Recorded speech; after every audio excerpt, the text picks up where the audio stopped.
For those of you in the room who know me personally, you know that I like to stir up discussion. It's kind of my trademark.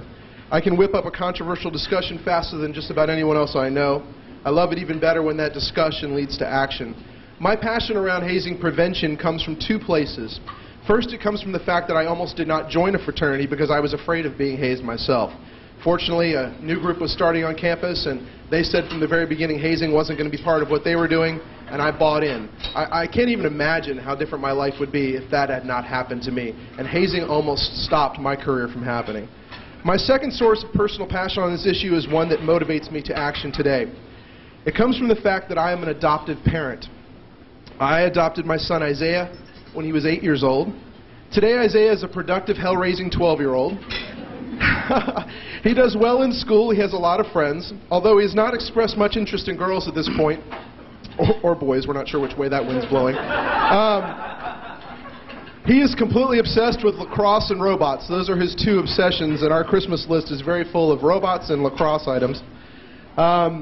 He is a good-looking kid, he's funny, he's well-mannered, he's very social. I anticipate that some very trying years are ahead of me as he enters high school, full of curfew violations, parties, and excuses for rebellious behavior. But what I have nightmares about is my son entering the fraternity recruitment pool in about 7 years.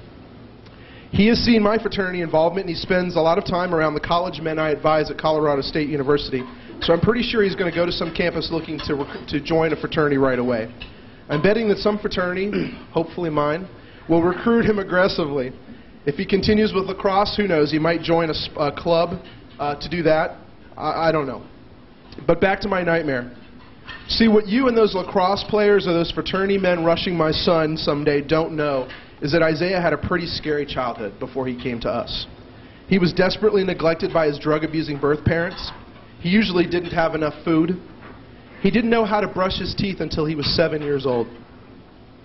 No one made sure he got to school on a regular basis. He saw his mother being beaten physically by his birth father. He watched his birth father sexually abuse his younger sister right in front of him. In fact, the only way my son avoided being beaten himself was by projecting a perfect little boy image. To this day, my son has a very difficult time admitting when he's done something wrong. This is the one issue that we know we're going to have to work on for the rest of his life, is getting him to step up and be okay with taking blame. You see, for my son, Isaiah, being wrong meant being beaten as a young child. My son is terribly afraid of being wrong, and as much as we offer him unconditional love and acceptance, it's very hard to reverse that hidden harm. I catch my son in an act red-handed, and he will still try to find a way to explain away the blame for his action. So imagine, you will, my son joining a fraternity in 7 years. He at this point, hopefully, is a well-adjusted young man, has dealt with his childhood trauma as best he can. He was popular in high school, probably too popular for my taste.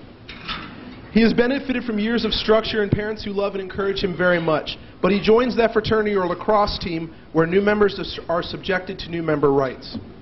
Maybe the older members try to break down my son by putting him in humiliating situations or lineups, asking him questions he doesn't know the answer to. Maybe they yell in his face, telling him he is wrong and unworthy of membership. They make him feel worthless. Now, of course, there's no way that the 20-year-old yelling in my son's face can possibly anticipate the damage he's doing. In his mind, he's having some innocent fun at a new member's expense. He's doing what's been done to dozens of other new members who came along before my son. Does he intend to trigger a damaging psychological episode for Isaiah? Probably not. Does he mean to effectively undo years of love and effort to help my son rebuild his confidence and well-being with one stupid pledge activity? Probably not. Does he mean to cause Isaiah a frightening flashback to his abusive birth father? Probably not. Do the older members of the lacrosse team mean for my son to drink a deadly amount of liquor so he can avoid feeling wrong or or at least not right for them? Probably not. Could it happen? Absolutely. Here's the thing. I don't think that 20-year-old yelling in my son's face means to do him harm. He doesn't know. How could he know? Certainly my son isn't going to write an essay about his early childhood abuse on his rush application. My son, like everyone else's son, will be most concerned about being accepted by the group. Neither young man is thinking about the hidden harm that lies beneath the surface. Neither young man is going to anticipate the depression or the nightmares or the self-damaging behavior that stupid night of hazing might trigger. Neither young man will think about that, but maybe you're in a position to warn them about it. Perhaps today you will adopt a new strategy for hazing prevention that will someday save my son's life. I want to take my potential nightmare and turn it into a discussion right now, here today. 7 years before I need it. Today at this lunch, I want to initiate some action. With the help of my two colleagues who are here with me today, we're going to introduce you to a new way of thinking about hazing prevention that is based on a wellness approach. We call it hidden harm.